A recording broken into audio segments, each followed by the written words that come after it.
The topic of this video, Mark Andrews. The thesis, is he elite? Let's just jump into it.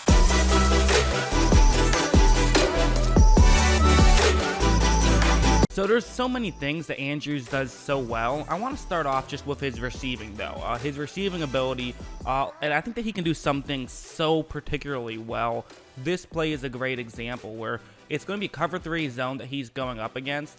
And he's running just a quick route. These short curl routes can actually be great against zone coverage, as if you get into a gap in coverage, it can be really difficult to defend against, and you get there so quickly that defensive players sometimes have a more difficult time getting in the way. But what's really interesting is how this is going to actually develop. So right when this play starts, you notice that a Miami defender is going to be looking right at Andrews, and there's another Miami defender who is also looking at Andrews, but he's, off to the side.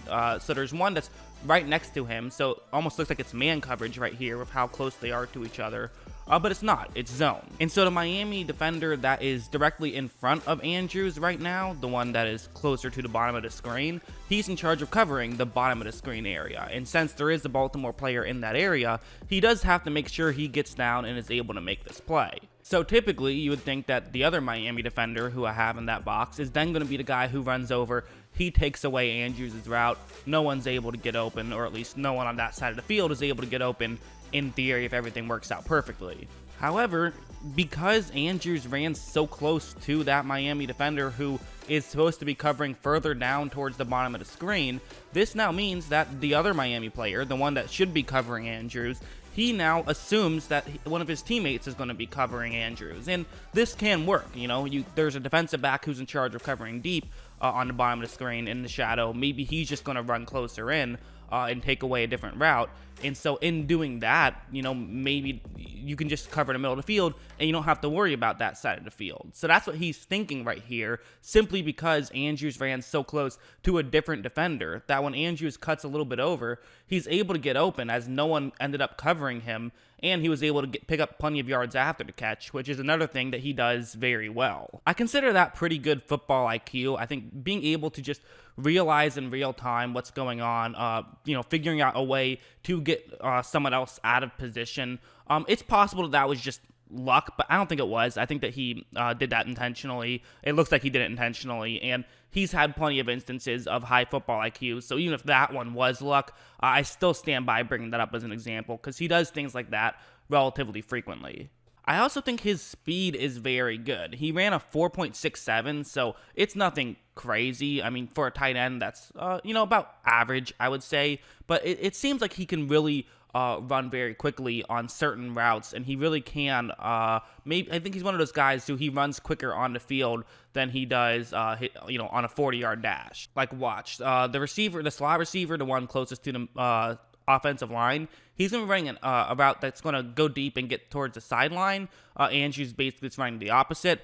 And because, you have a quick receiver who's running the first route, he's going to finish his route quickly, more quickly, which means that the safety will probably take away that, meaning Andrews could have a one-on-one matchup, and that is going to be exactly what happens. Andrews runs this route pretty well. He doesn't give anything away until as late as possible, but even though he, made sure that he ran the beginning portion of his route very well to not give anything away, the Houston defender he's going up against read this play very well. He's going to try to make a break and still has an opportunity here to try and make this play.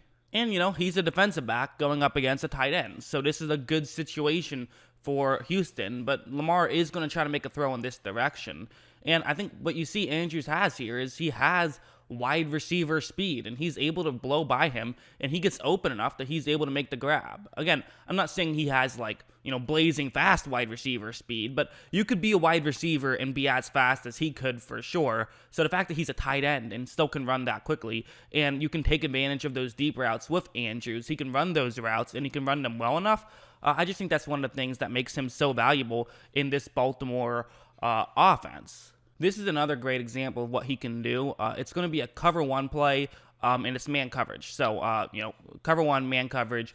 Andrews is running a route that's going to go over the middle. This is a pretty good route. It won't get open right away, but as the play develops, once he gets sort of past the middle of the field, he should be open as it's a one-on-one matchup. And as long as he can just win his one-on-one matchup, he can be in good shape. Right when the ball is snapped, I want to show something that's, it's not actually really too relevant in this play, but it's just a small thing I want to bring up. You notice that, so he has the one-on-one matchup. It's a robber concept, so one of the safeties is moving in. And what you're going to kind of see Andrews do is he's going to try and see if he can use that safety as a pick. He wants to run as close as he can and get the player who's in charge of covering him to run into the safety who is deep, which would allow him to get wide open. That's not going to work out, but it's just a nice thing I see him trying to do. And again, good football IQ, even if this time it didn't work out in plenty of future situations, it definitely could work out. And while he isn't going to end up getting wide open, he's open enough that Lamar hits him and he makes the catch. But then he gets a broken tackle and is able to pick up way more yards after the catch. And that's why I wanted to bring this play up. It's because of that broken tackle at the end there. Fine route. He got open. It was really a good throw by Lamar more than it was a great, well-ran route by him.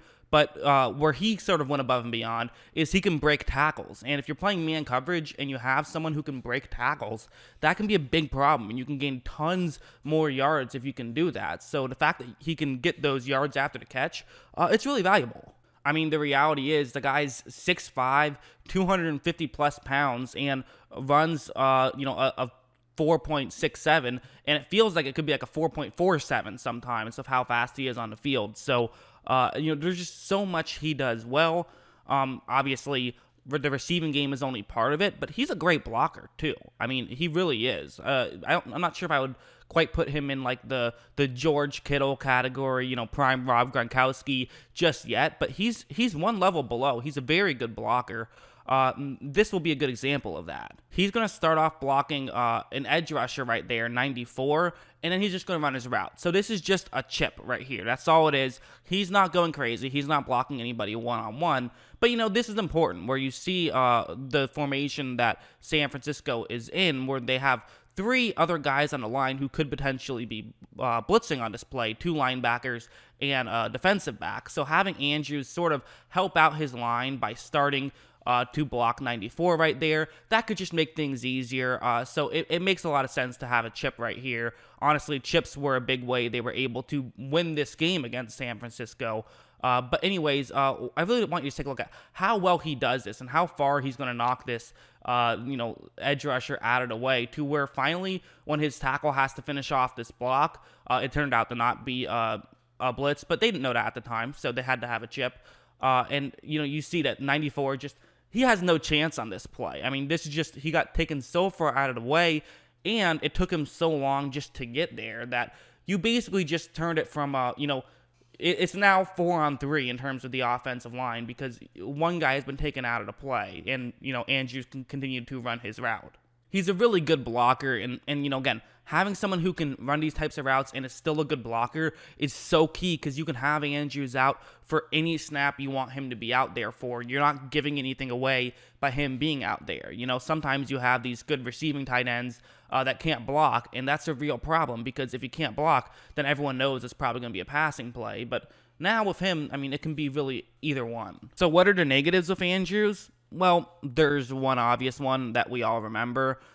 This play, it's a cover one play. Andrews is running, kind of similar to that play I showed you earlier, except this time it's a little bit further down the field. And after the ball is snapped, it's a pretty well-ran route, and he has some separation. So this is looking good, right? Okay, good job by Andrews. You got open.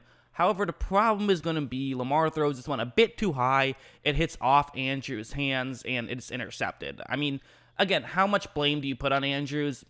I don't put that much on him. I mean, that's kind of a tough play. It was right where you thought you could catch it, but just a little bit too high. So it's, he got both hands on it, but did tip it up. Worst case scenario. But, this is the kind of thing where this is going to probably be something that sits with him for a while. I think that people would say, hey, George Kittle makes that catch. I think that's something, Travis Kelce, he makes that catch, or at least doesn't knock it up to allow for an easy interception. At least get enough, gets enough contact on it that it flies somewhere else. And so I do think that people are going to hold that against him. Again, you can't blame him for it, but I do think it's fair to say if you want to be, not just a top 5 tight end or a top 10 tight end, but turn into the best tight end in the league, sometimes you got to make these types of plays. But again, that's a nitpick. I don't really think it's that big of a deal, but I figured it should be brought up. This was a huge swing in that playoff game. They might win this game if he makes that catch. It was that big of a swing. But, again, not that big of a deal. I think Andrews is very good. To answer my question I posed at the beginning of this video, I would say yes. I think he is elite. Everyone has their own definitions of what elite is. In my opinion, an elite tight end is someone who is just in, the top tier of tight ends. Like, I think elite is just like when you talk about the top of the position grouping, he's on that list. I think he is, so I say yes, he's elite. What do you guys think? Is Mark Andrews elite? Let me know in the comments below. I always love hearing from you. And of course, as always, thanks for watching.